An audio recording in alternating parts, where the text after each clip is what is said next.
Puking around, babe. Puking around. I don't know what to tell you. Good evening, or whatever time of the day it is for you, and welcome back to my channel.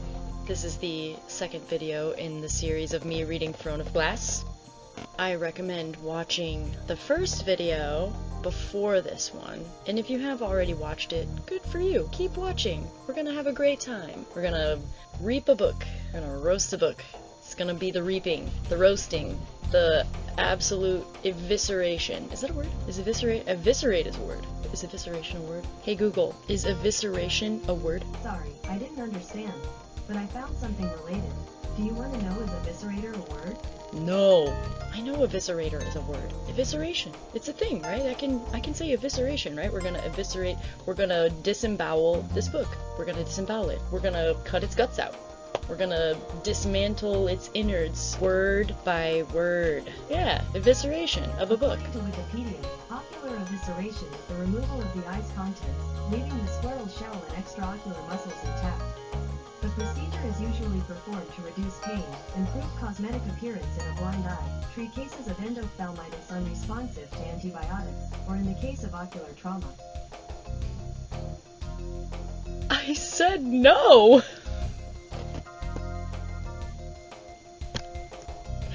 Ooh, okay. Well.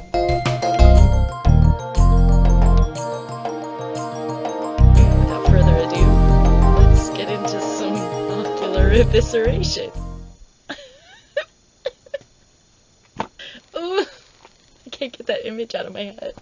You learn something new every day. Woo!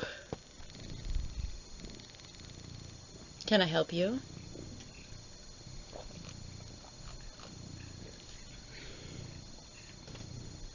It's water. Hi there, friends. It's nice to meet you. You're gonna hear me relentlessly scratching at the door and crying throughout this entire video. Hope that doesn't bother you. Apologies in advance.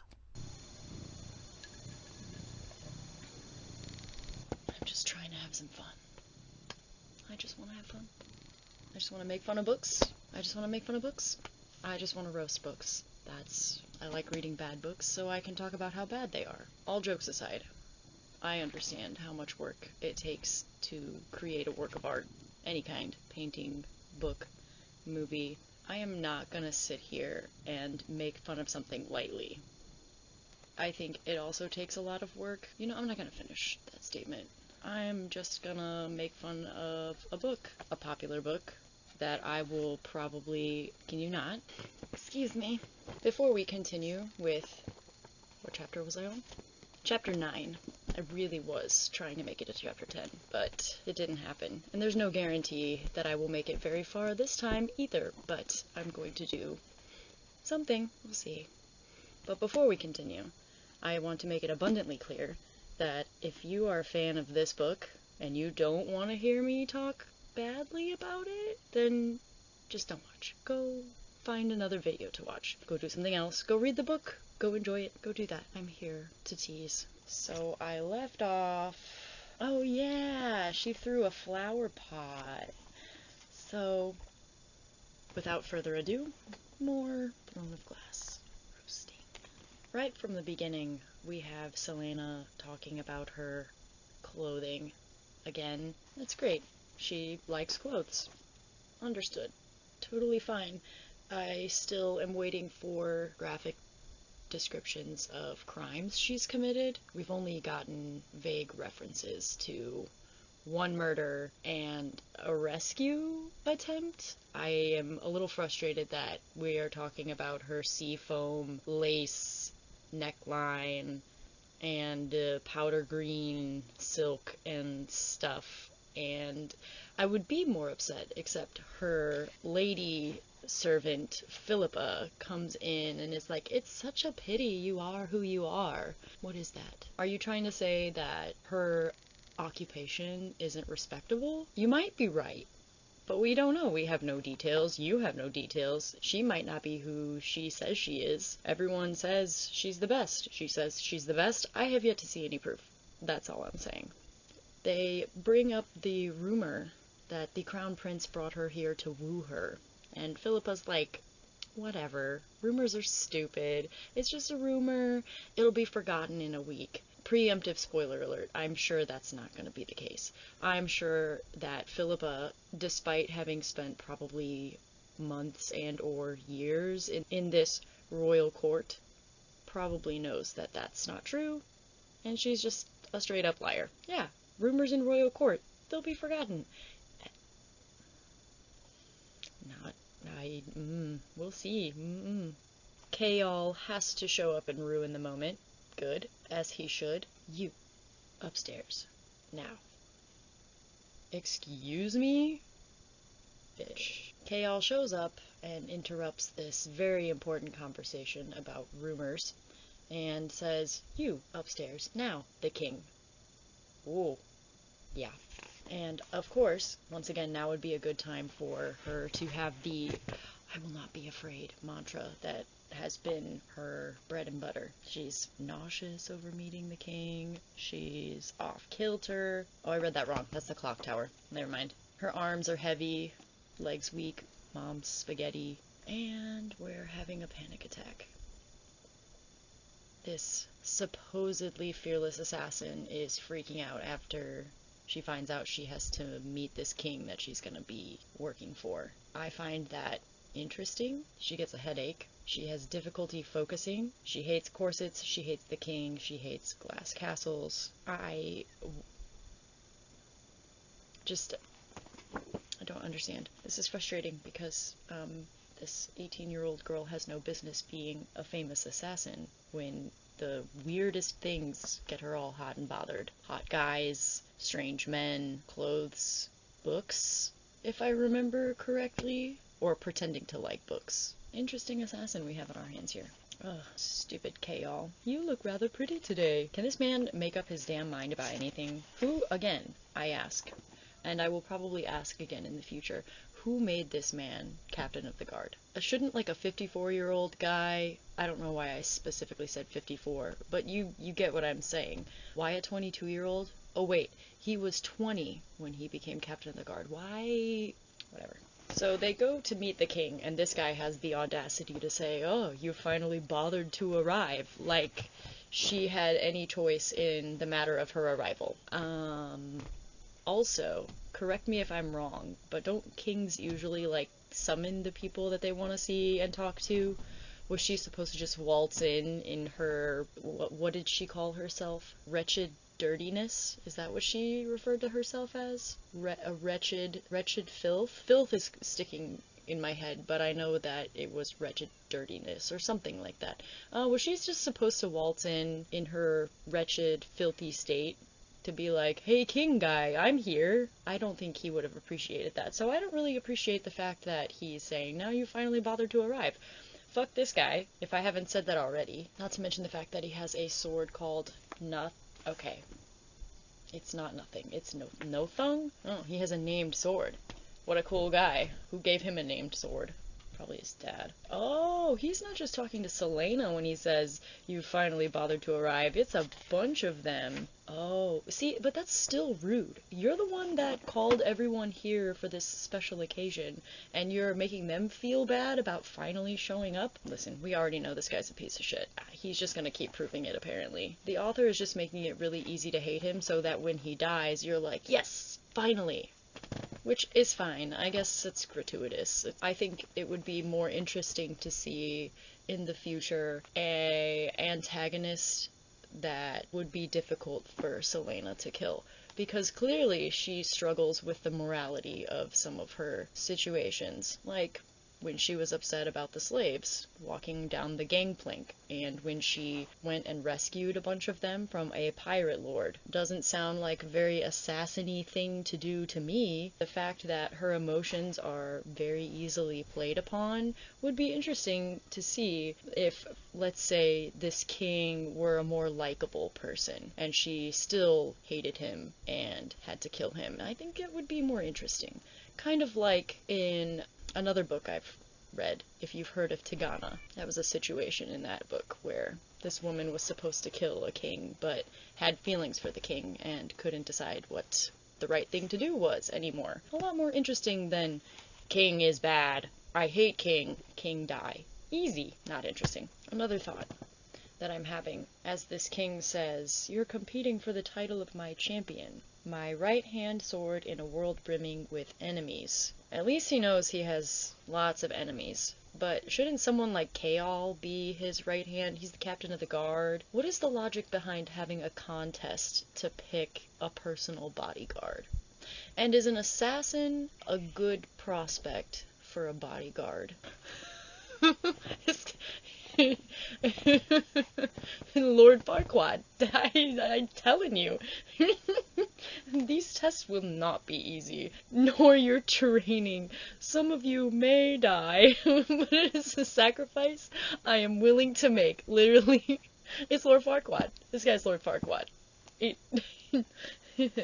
And I quote from the book. The king said, "These tests will not be easy, nor will your training. Some of you might die in the process."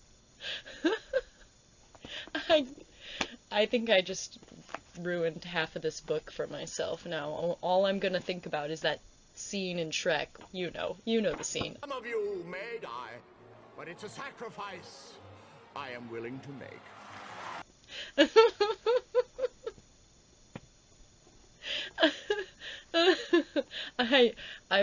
I'm really disappointed because I know there's not going to be a scene in this book where this guy, like, goes to his room at night and takes off his boots and they're, like, prosthetic legs and he's short. It's not going to happen. I wish. Lord Farquaad. Some of you may die. Yulmas? Is that supposed to be Christmas? Ew. Yeah, I don't like that. I don't like that combination of words. It's like, no, I don't like it. What is this bombshell? Ugh. By accident, her gaze slipped onto the king's face. And she's like, "Murderer. He should be hanging from the gallows. He had killed many more than she." Okay, if that's the case, this guy should be his own damn champion. He should be, protecting his damn self. He doesn't need some 18-year-old, already washed up, failed killer who only rescues people. Why do I hurt myself like this? Okay. If the king is Lord Farquaad, what does that make Dorian? Because Lord Farquaad didn't have a son in Shrek. Dorian is the gingerbread man. Yeah. Alright, so we leave Lord Farquaad's chambers, and she is once again accompanied by the Crown Prince. I did say I wasn't going to call him the Crown Prince anymore. He's just Dorian. Actually, we've got Lord Farquaad, and now we have the gingerbread man, his son, who I can't wait for him to get his legs broken off. Like the cookie, the crumbly cookie that he is. Anyway, so Selena is stuck between the gingerbread boy and Kaol, and that's when they're like, "Oh, we haven't told you the plan yet, but now we're going to." And she's like, "Oh, what's that?" I really think that she should have been more curious about that from the moment they said she was gonna have to use a different identity. So they tell her now, like, "Oh, you're gonna be Lillian? Lillian. Yes. And she's a jewel thief." This is all just really crazy.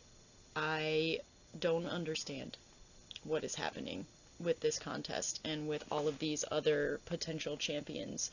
He grills her about these other champions, like she knows who they are. He's like, "Oh, what did you think of this guy?" And she's like, "Oh, he's big. He could probably knock me out if he's fast enough to catch me." Valid. Actually, I don't hate that she said that, because true.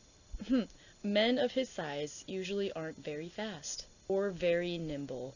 Touché. But I really hope that he proves himself to be very fast and very nimble, just to make her eat her words. "Any potential rivals?" asks the gingerbread boy, and she says, "Everyone else looks pathetic." Oh, it was a lie. She's really gonna have to sing that mantra. She's not just gonna have to say it, she's gonna have to sing it. "I will not be afraid I will not be afraid, in order to believe it, because clearly this girl is in over her head. I don't care how amazing of an assassin she claims to be, or other people say she is. No. She is way more interested in the clothing that she gets to wear than just about anything else. Because, again, we are getting more descriptions of the clothing she's wearing than the people that she has to compete against. No, I take that back. She did describe him. He was ugly, capable of crushing a horse's skull. I'd like to see him do that. She only describes that guy. Some of the other people were in chains, and she's like, is this supposed to be a killing contest? I don't see any killers. She really did kind of put off that vibe. Personal aside, I despise the word tersely. I don't know why. I don't like it. I wish people would stop using it, including myself. I used to use that word in writing. You know, when you're a kid and you're like, ooh, I found a cool new word, I'm going to use this all the time. Maybe that's why I don't like it when I see it, because child me writing stories used that word a lot, and reading those stories now, if I ever give myself the chance, I get really annoyed. Why do I keep writing the word tersely? Here it is, staring me in the face. I have never once used that word in casual conversation with anyone. Why would I use a word in writing? You know what? No, we're going to stop saying that. We're going to let it be said that I don't say tersely in conversation. I used to write it when I was in 5th grade. A potential love rival shows up. Lady Caltaine. This is where the tersely came from, because Dorian is clearly tense around this woman. All Selena can do is study her narrow waist. Okay. I see potential here. Selena is somewhat observant of things. They're just either not the right things, or they're things that she could put to use as an assassin, but clearly probably won't. Like, case in point, she studied this woman's narrow waist. That's 2 narrows. Narrow. Was it really that small, or could she barely breathe in her corset? This is good information, in case she has to do any assassin duties. Don't you think? A corset that you can barely breathe in might make you, a potential target? Vulnerable? I'm sorry, my name's not Selena. I'll stop making commentary about the duties of a notorious, world-renowned assassin. I'm failing to see what the point of this whole interaction and conversation is. I don't see the point in this woman coming up to talk to the gingerbread boy and Selena and Kayal. It's a little cringy. They talk about Selena's paleness being a source of pride for her father. Tittering, tittering, tittering. How unusual Lady Lillian is. Shame on you, your highness. I pale in comparison to Lady Caltaine's fine features. What is the point? What's the point? I'm glad to see that Selena is becoming very chummy with these 2 men. I suppose a couple weeks on the road on horseback with them could potentially do that. I'm telling you, she just wants to bang, right? Oh, I hate women like that. They're so desperate for the attention of men that they'd willingly betray and harm members of their own sex.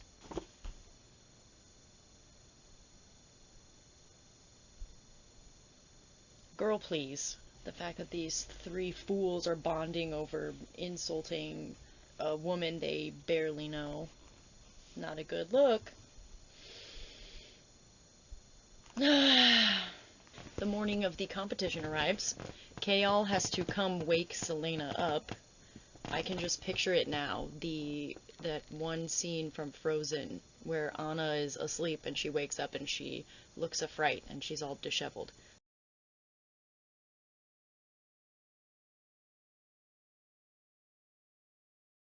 That's kind of what happens here, just with a little bit more fan service. Case in point, she shimmied beneath the blankets, pulling them over her head, but he grabbed the covers and threw them to the floor. She probably was like, I wish he would throw me to the floor too, but anyway, her nightgown was wrapped around her thighs.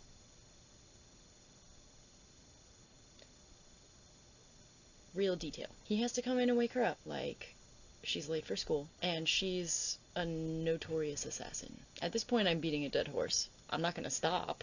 I'm gonna keep pointing out all of these things, because if you lead in with your main character being the most notorious of something, and they proceed to not live up to that reputation, I'm compelled to respond. I need a drink. Don't worry, it's water. Kale rips the pillows from beneath her head. Now you're wasting my time. You're wasting your own time, buddy. Stop making this her problem. She is her own problem, clearly. And you keep making her your problem. Also, I don't see anyone telling you to barge in her room and wake her up for the contest that she's supposed to partake in. If she were really worth it, I think she'd be up and at 'em, nervous, oh boy, here we go, or maybe, well, maybe not nervous, maybe anticipatory, or something. No, you had to come wake her up. She can't get her own ass out of bed. She needs you to come do it for her, and somehow that's your problem? It's not. It's not your problem. Stop making it your problem. Stop saying she's wasting your time. You are wasting your own time. More fan service, also. In addition to that, if he noticed how much skin she was showing, he didn't react. Oh, please. Oh, bother. Oh, my gosh. I only know so much about Sarah J. Maas's writing and the content she picks. I have also read A Court of Thorns and Roses. Was not impressed. It was not memorable. I remember more about that book than I do about this book, but apparently fan service is kind of the thing. Correct me if I'm wrong, but that's why the books are popular. Fan service, which is fine. It's fine. I'm still gonna make fun of it. I have to. I'm compelled. I gotta do it. I gotta get it out of my system. I, first of all, want to see what all the hype is all about, and second of all, I already know the hype is all about the fan service, and the mates, and the drama with men and women, and stuff. It's cold. It's cold. She just spent a year getting jerked around by chains, mining salt, getting swords pointed at her, sleeping on the floor of a prison cell, presumably, and she's upset that it's cold in this room. That's fine. But again, shouldn't an assassin be like, ew, it's cold and I hate it, but got a job to do? Shouldn't that be kind of the thing that happens? No? Just me? She's only like 18, isn't she? Cool. More fan service. She undresses in front of poor Kale, and his cheeks redden. Why? He's the captain of the guard. I'm sure he sees plenty of bare cheeks on a daily basis among his people that he's captaining, and he sees her stripped down and his cheeks are red. No, I don't buy it. I don't like it. He's been unfazed until now, so why is he all of a sudden phased? Like, come on. Dude, get it together. Get your shit together and stop being a little boy about a naked woman. Stop it. Stop whining. No one gives a damn about your clothes. I look ridiculous. These pants are absurd and this shirt is awful. And no one gives a damn about your clothes. Well, you certainly gave a damn about her clothes coming off. So, how's that working out for you? You can take them off at the barracks. I'm sure everyone will be thrilled to see you in your undergarments. We're getting ready to engage in a life or death contest to see who's gonna be top dog of death. And they're arguing about clothing. Oh, the clothing in this book so far has been way more important than people being assassinated. I am flabbergasted by this. Maybe I should start tabbing in this book every time clothing is the focus of anything. Yeah, I should do red tabs for clothing chats and blue tabs for actual discussions of death and see which one wins at the end. I think that's a great idea. Where are my tabs? I'll have to find them later. I don't know where they're at right now. I'm a little busy. So she gets to the place of meeting. All these champions are already all there, practicing, getting ready to kill each other, all that jazz. And she, gets this look from this handsome guy. That's somehow important. Is it wrong for me to be nitpicky about these things? Is that so bad? Is it so bad? I don't think it's bad. I don't think it's bad for me to nitpick this stuff. I don't think that's terrible at all. Is it too much to ask for a competent assassin?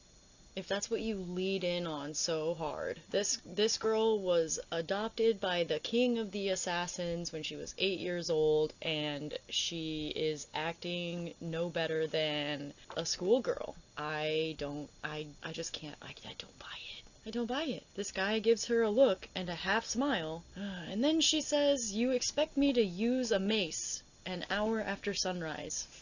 Girl, get your shit together or you're gonna get your head knocked in the first round. I'm already calling it. It's not gonna happen. We got a long way to go. But I wish. A girl can wish. Right? An hour after sunrise. Using a mace. An assassin complaining about using a weapon at any time of the day is wild. It's positively astounding. Here we are told what a foolish decision it is to leave all these weapons out for people who are trained to use weapons. Okay.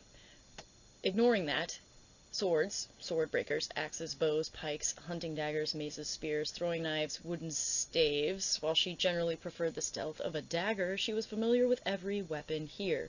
How about instead of telling me, after listing a Wikipedia article of weapons, that she can use all of them, why don't you just show us? Can we just be shown that this girl can actually do the thing that she's been trained to do for 10 years of her life? More than half her life has been spent in training, and you're just telling us that? Can we see that? All these other people are sparring. They are ready to be willing partners for her. Let's see some action. Huh? Instead of noticing handsome dudes looking at you funny, can we maybe cut to the chase and fight? See, this would be a good time. This would be a good time for her to show us that she can use a weapon. This guy comes in, flanked by 2 guards, and he gives her a really gross look. "Good morning," he says. Dark eyes snaked along her body. Ew. Hit him in the kneecap? Maybe? If you like daggers, just get a little preemptive stabby stab in there. See? We're contemplating violence. This is a step in the right direction, but this is all she has done this entire time. It would have been so easy. So easy to whirl and grab him by the neck and slam his face into the ground. She didn't even realize she was trembling with rage until Kayal stepped into her line of vision. "Save it for the competition." You can't say that to her when everyone else is already practicing and sparring with one another. She could have just done that. I don't think she could have slammed his face into the ground, but she could have done something else with one of the weapons on the rack and been like, "Oh, I was just practicing. That's what everyone else is doing. There's nothing wrong with that, right?" This literally says champions were already scattered throughout the room, sparring with what could only be their sponsors' trainers. Okay, I missed that part. Never mind. I stand corrected. It would be bad if she hit him. I'm disappointed now. She couldn't even say, "Oh, I thought he was my trainer." Or, "Oops, I thought he was you." That would have been funny, but no, we can't have that. We only get suggestions of violence and glimpses at weapons and things like that. We're not actually going to use them yet. We're just going to tease you. "I'm going to kill him." "No, you're not. If you want him to shut up, then beat him." Killing him is beating him, right? They're going to have to... Wait, are they supposed to be killing each other? They're all assassins and they're... Okay, I'm getting a little ahead of myself on the violence, clearly. Don't waste your strength on hating him. "Thank you so much for interfering on my behalf. You don't need me to rescue you. It still would have been nice." That's what you get, Kayal, for going in her room and waking her up when she couldn't do it her damn self. Now she's gonna expect you to do it every single time there's something that she doesn't want to do. She's gonna be like, "I don't want to do this. I'll just wait for Kayal to step in and take care of it for me." Not only is she an incompetent assassin, she's lazy. I guess those things can be mutually exclusive, right? Incompetence, laziness. You can fight your own battles. Oh, and he calls her out, too. Let's see if you can actually back up your swaggering. That's not the word that I would have used, but okay. This girl is all bark and no bite so far. All the weapons were finally made. She eliminated her options one by one, seeing each weapon for what sort of damage she might do to the captain's face. If she wants to do damage to the captain's face, all she has to do is strip naked. That's probably the worst damage she could possibly do to his face, especially in public like they are now. I think that's a great idea. If you want to hurt his face, take your pants off. We all know that you're not going to use any weaponry. It's just there to make us drool and crave violence that we're not going to get.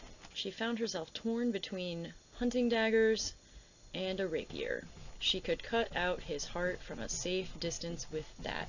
I thought she preferred the daggers, so wouldn't she just go with what she prefers?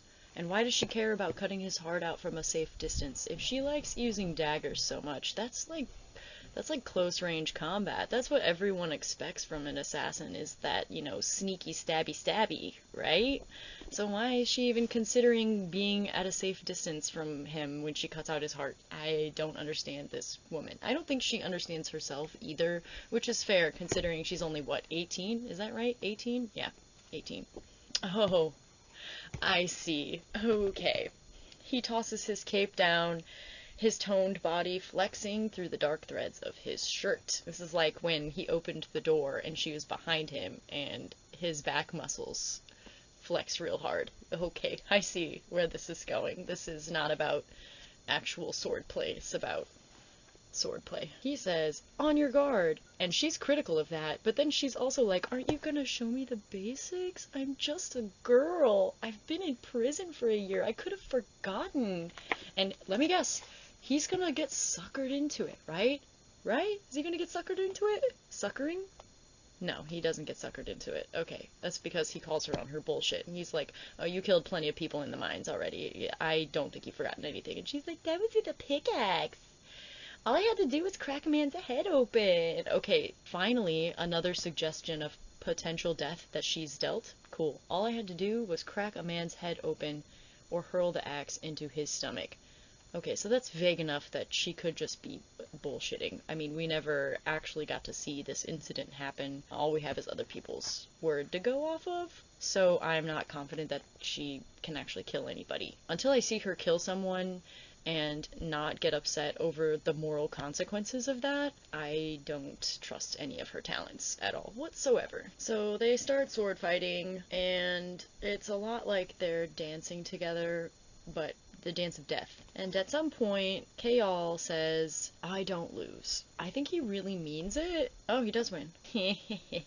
Good boy, you played dirty. See, that's a real fight. None of this fancy schmancy, on guard, tippy-tappy stuff, which there's nothing wrong with, by the way. It's just that, you know, she's a killing machine, trained to kill or be killed. All's fair in love and war, right? And all's fair in an unfair fight. Just remember that. If you ever get in a fight, you don't play fair. He tripped her. It's kind of funny. I don't lose. He tripped her. I think this is the first time I've actually kind of liked him. You have skill, but some of your moves are still undisciplined. That's never stopped me from killing before, says the girl who has maybe killed like one guy. Pick something different. Something that will make me sweat. Okay. I really don't think it matters what she picks, dude. You're just gonna, like, trip her again. Well, I don't think she'll fall for that a second time, but still. My guy. You'll be sweating when I skin you alive and squish your eyeballs beneath my feet. Girl, you had a panic attack when you met the king. You're not gonna squish anyone's eyeballs. No. She finally picks the hunting knives, and she's like, "My dear old friends, why didn't you do that in the first place?"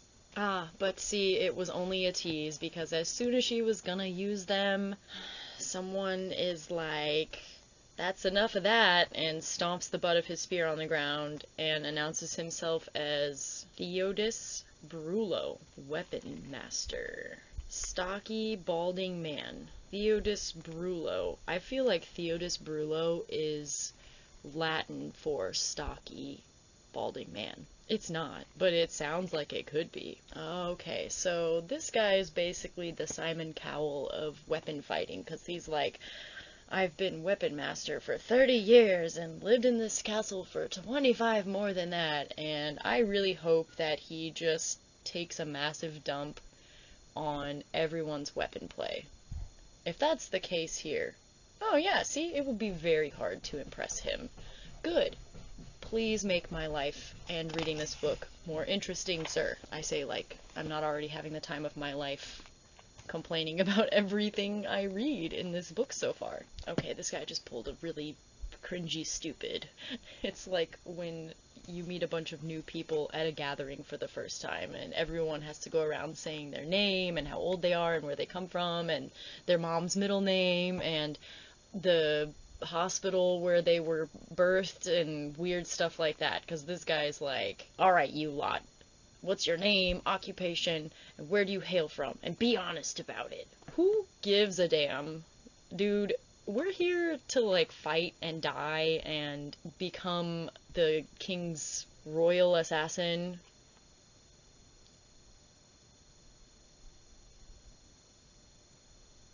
And I don't think anyone cares where anyone comes from. I don't understand why this is relevant, other than it's setting us up to hear how well Selena knows her cover story and her fake name, which I, again, don't see why anyone cares about who anyone is in this instance. So this guy, Kane, apparently is going to be some kind of problem here soon. He's from the mountains, and Selena's like, of course he's from that place. I've heard of their brutality, blah blah blah. I don't say. What would his fellow mountain dwellers say if they could see him now? In fact, what would the people of Terrascend say if they could see her now? Don't they, like, not know who she is? Isn't that kind of like the thing? Like, they've heard of her, but they don't know it's her?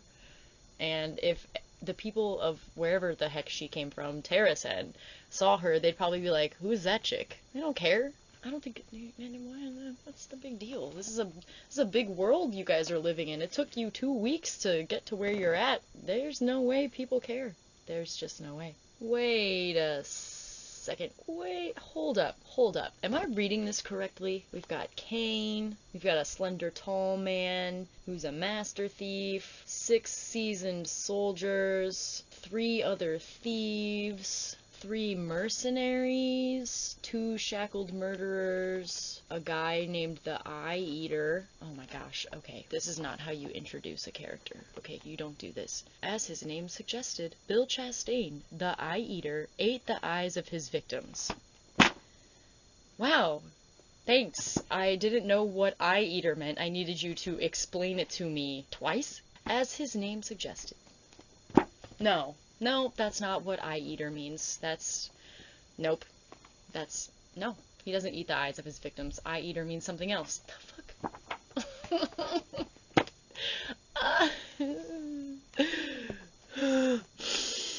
Back to my original point. Are there any other female contestants? Are these all men and Selena?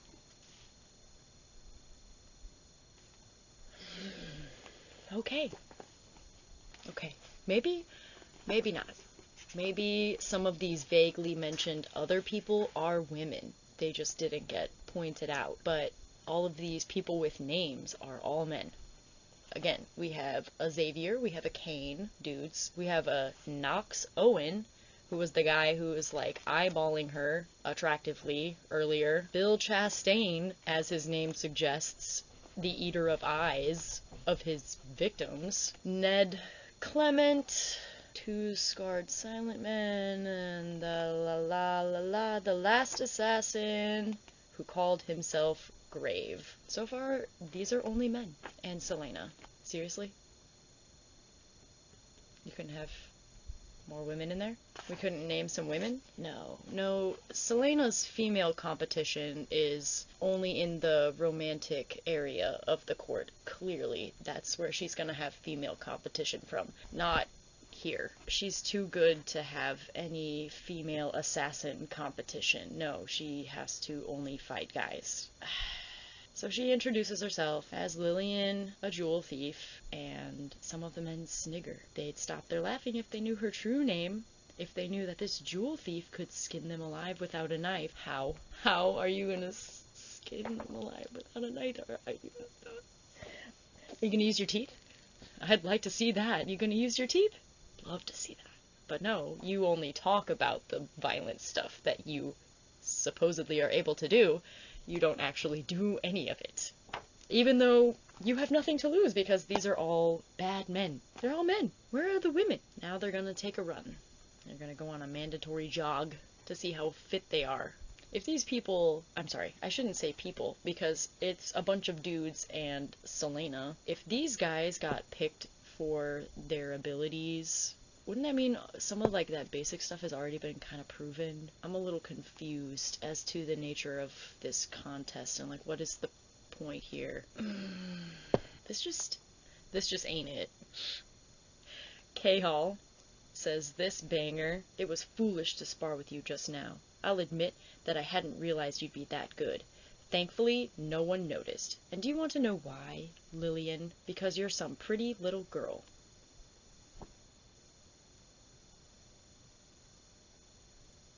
I don't know what to say. I would think that as the only pretty little girl in this gathering of killers, that would be the most eye-catching thing. If she really is, you know, this pretty little thing,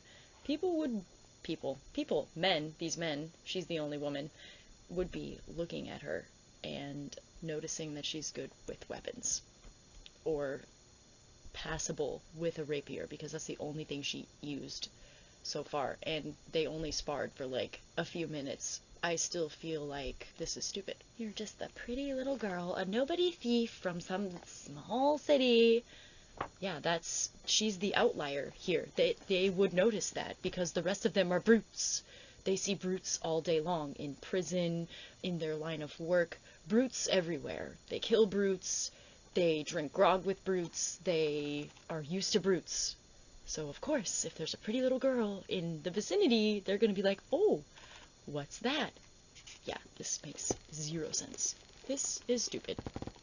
This is stupid, and I'm thoroughly enjoying noticing that it is stupid, and pointing out the fact that it's dumb that she's the only girl. Case in point, why she shouldn't be doing what she's doing, but it's okay. It's fine. We're gonna keep going.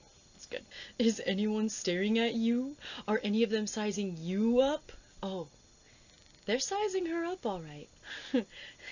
You're not real competition.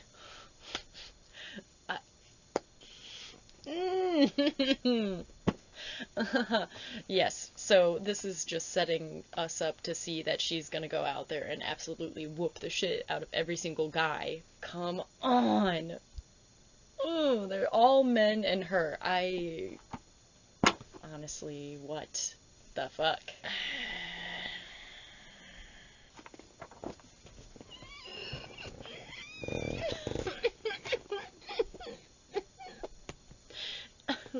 She's insulted, by the way, that he thinks that no one is staring at her. She's insulted that he thinks that no one is sizing her up. And she's insulted that he thinks she's not real competition. And he's like, no, it's smart. Bitch, what the fuck? Make up your mind. You're going to keep a low profile throughout this entire competition. You're not going to excel, and you're not going to trounce those thieves and soldiers and unknown assassins. You're going to stay solidly in the middle, where no one will look at you, because you're not a threat, because they'll think that you'll be eliminated sooner or later, and they should focus their attention on getting rid of bigger, stronger, faster champions like Kane. But you're going to outlast them. And when they wake up in the morning of the final duel and find that you are their opponent and that you have beaten them, the look on their faces will make all of the insults and lack of attention worthwhile. So we can stop reading right here, right? We can stop, we know the outcome. Because this whole scene has been foretelling that exact outcome. Boring! Boring. Predictable and boring. What's not boring is making fun of the fact that it's predictable and boring. So we're gonna keep doing that. I still am just astounded that she's the only girl in this gathering. And that they really seriously think that all of these brutish dudes don't notice her. You have to be blind and dumb. You're blind and dumb. And you're the captain of the guard? Fired. You're fired. That's it. Fired. They're going on this jog now. Her lungs burn and her legs are made of lead, and, you know, maybe you really should have been doing those push-ups I suggested earlier, but I rest my case.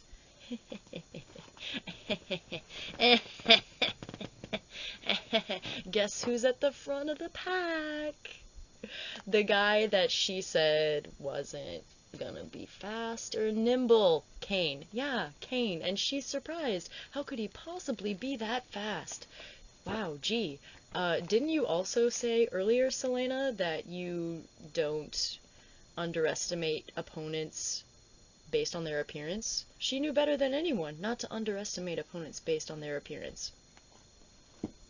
1 second. While I flip back to her first meeting with the notorious Kane. Ah yes, gingerbread boy. What'd you make of Kane? Men of his size usually aren't very fast or nimble. He could knock me out in one punch. Probably. But he'd have to be swift enough to catch me. Fast forward. She knew better than anyone not to underestimate opponents based on their appearance. Kane led the pack and was nearly 10 yards in front of the rest of them. How could he possibly be that fast? Girl, you are not winning any of my favor with any of this. If you win this contest, that's gonna be some majorly hella big Deus Ex Machina. So, you know, yeah, Kane wins the race. I guess it was a race. Or maybe it's the fact that they're all guys, and guys have to turn every single thing ever in life into a race of any kind. So, you know, he beats everybody. And, of course, Selena's only response is to keep her feet moving. Yeah. What else are you supposed to do? Stop and go, "Aw, man, he beat me? Oh, I'm just a girl. Ugh, not fair." Oh. Great, she goes and pukes. Puke and rally, babe. Puke and rally. I don't know what to tell you. I mean, if you're really trying to lean into the whole image of being, you know, just the girl and staying in the middle of the pack, it wouldn't be that big of a deal for these guys who are underestimating you to see you throw up in front of them. That would really probably help, like, seal the deal. Or at least get them to change their minds if they are actually paying attention to you. Yeah, see, just vomit on one of them. Wouldn't that be good? You gotta throw up. You gotta do it in front of people to make them think that you're incompetent because you're throwing up because you're out of shape. Throw up on Kane's boots. He's clearly not allowed to beat the shit out of you for it. So, what do you have to lose? Your dignity? You should have lost that the minute you left prison to be in this contest. Actually, you were in prison for 1 measly year, and you didn't lose your dignity then? You have to go in the woods and throw up where people aren't gonna see you? Alright. I have had about enough of this for the evening. I will pick back up in the next video. If you enjoy this content, please consider liking and subscribing and following along with me on my live read-along adventure. Yay! No, really, we're gonna have a good time. We're gonna have a great time together, even if you have already read this book 16 times and this is only my second time. Scratch that. I'm gonna say it's my first time because I literally remember nothing about this book at all. And usually, when I reread something that I read many years prior to a second rereading, it comes back to me. Not coming back to me with this one. I remember none of this at all. It's like reading it again for the first time. So please join me as I continue further.